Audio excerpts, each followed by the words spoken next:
அப்படின்றத வெயிட் பண்ணி பார்க்கலாம். நம்ம பாப்பா எங்க? சூப்பரா இருந்துச்சுங்க. விஜயோட கல்யாணத்துக்காக என்ன விட்டுட்டு இன்னொரு பொண்ணை கல்யாணம் பண்ணிக்க ரெடி ஆயிட்டீங்க. நேற்றே நான் சொல்லியிருப்பேன், கண்டிப்பாக வந்து ஞாபகம் வந்து தான் கல்யாணம் பண்ணுவாங்க, ஏதோ சஸ்பென்ஸ் இருக்குது அப்படின்னு சொல்லிட்டு.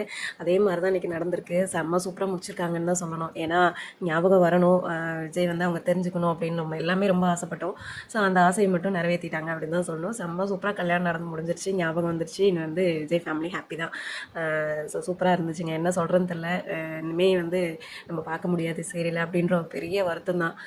வேறு என்ன, பிரவீன் பெனட் சார்ட்ட ஒரே ஒரு விஷயம் என்ன அப்படின்னா, இந்த 2 கேரக்டரும் வச்சு வேறு ஏதாவது ஒரு கதையாவது கொண்டு வரணும் அப்படின்னு சொல்லி தான் நம்மளாம் ஆசைப்பட்றோம். பார்ப்போம், வெயிட் பண்ணி. நம்ம டிவி சேனலும் சரி, பிரவீன் பெனட் சாரும் சரி, எதாவது முயற்சி எடுக்கிறாங்களா அப்படின்றத வெயிட் பண்ணி பார்க்கலாம். இத்தனை ஃபேன்ஸ் இருக்கும், பார்க்கலாம், வெயிட் பண்ணி என்ன நடக்குது அப்படின்ட்டு. சூப்பராக இருந்துச்சுங்க சீரியல். அவ்வளோதான், வேறு என்ன சொல்கிறதுக்கு இல்லை. நான் நெக்ஸ்ட் சூப்பரான ஒரு வீடியோவில் நான் உங்களை பார்க்குறேன். பை.